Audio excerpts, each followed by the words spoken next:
بسم اللہ الرحمن الرحیم۔ زبان قرآن کورس کے ساتھ دین و دنیا پلیٹ فارم سے آپ کو خوش آمدید اور السلام علیکم ورحمۃ اللہ وبرکاتہ۔ اس کورس کی پہلی سٹیج میں تقریباً ایسے 100 کے قریب الفاظ ہیں جو پورے قرآن مجید کا 47% حصہ کور کرتے ہیں۔ ان الفاظ کو سمجھنے کے سلسلے میں یہ ہماری چوتھی کلاس۔ اپنی پہلی 3 کلاسز میں ہم ان الفاظ کو پڑھ چکے ہیں اور قرآنی مثالوں کے ذریعے ان کو سمجھ بھی چکے ہیں، اور اس طرح پہلی سٹیج کو ہم اس وقت 40% سے زیادہ کور کر چکے ہیں۔ اپنی آج کی کلاس میں ہم چند نئے الفاظ پڑھیں گے جو سمتوں یعنی ڈائریکشنز وغیرہ کو ڈیفائن کرنے کے لیے عربی میں استعمال ہوتے ہیں، اور قرآن مجید میں بھی ان کا استعمال ہوا ہے۔ اگر آپ نے پہلے 3 سبق نہیں دیکھے تو پہلے ان کو دیکھ لیں تاکہ اس سبق کو پڑھنے میں آسانی ہو جائے اور ہم ایک ساتھ آگے چل سکیں۔ ڈسکرپشن کے اندر تینوں اسباق کا اور کورس کی تعارفی ویڈیو کے لنکس موجود ہیں۔ تو چلیے آج کے اس سبق کو شروع کرتے ہیں، جس میں سب سے پہلا لفظ ہے فوقا۔ فوقا کا مطلب ہے اوپر، یعنی چھت کو عربی میں کہتے ہیں سقفن، تو فوق سقف ہو جائے گا چھت کے اوپر۔ اس کے بعد اس کا متضاد ہے تحت، یعنی نیچے، جیسے تحت العرش، اس کا مطلب ہوگا عرش کے نیچے۔ اس کے بعد ہے یمین، اور یمین کا مطلب ہے دائیں طرف یا دایاں ہاتھ، اور اس کے مقابلے میں ہے شمال، یعنی بایاں ہاتھ یا بائیں طرف۔ اس کے بعد آ جاتا ہے بینہ۔ بینہ کا مطلب ہے درمیان، جیسے اردو میں ہم پڑھتے ہیں ان دونوں کے مابین، یعنی ان دونوں کے درمیان۔ اسی طرح بین الکتب کا مطلب ہوگا کتابوں کے درمیان۔ اور اس کے ساتھ اگر یدئی یا ایدی لگ جائے، یعنی یہ بین یدئی یا بین ایدی بن جائے، تو اس کا مطلب ہو جائے گا پہلے۔ بین ایدیکم کا مطلب ہوگا جو تم سے پہلے ہے، یعنی تمہارا گزرا ہوا زمانہ۔ اور پھر اس کا الٹ ہے خلف، جس کا مطلب ہے پیچھے۔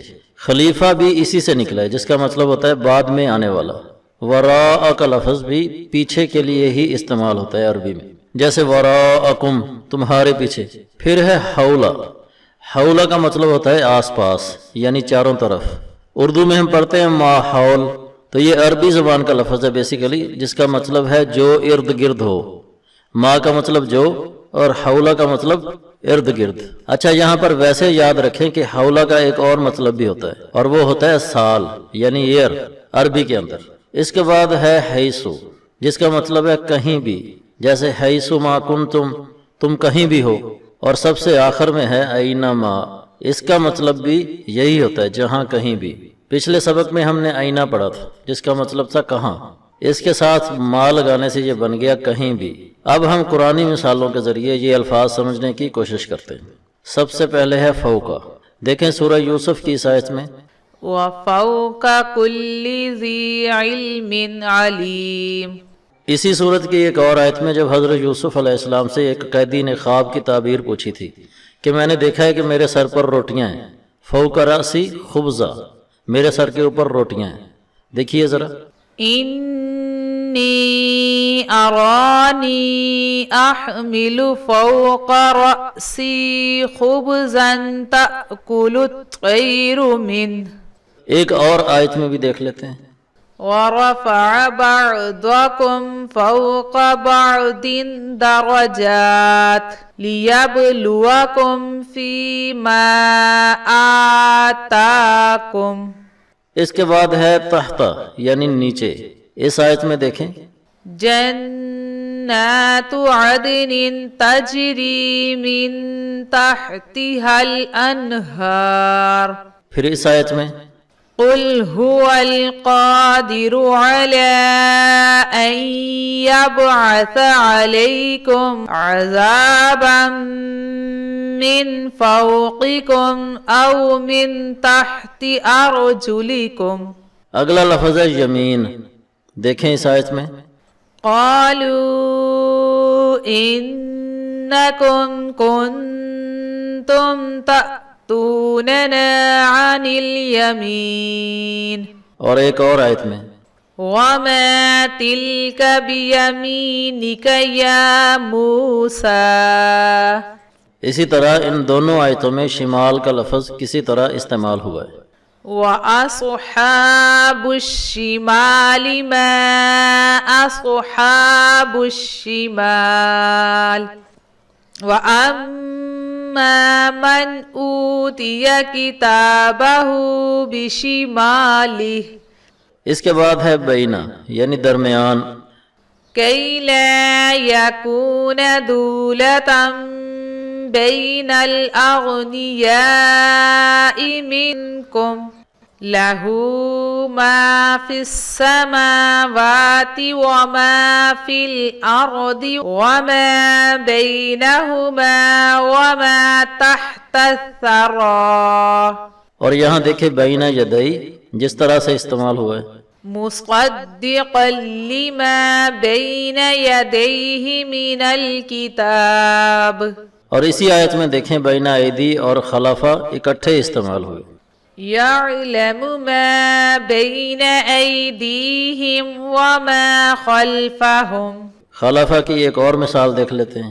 فَالْيَوْمَ نُنَجِّيكَ بِبَدَنِكَ لِتَكُونَ لِمَنْ خَلْفَكَ آيَةً.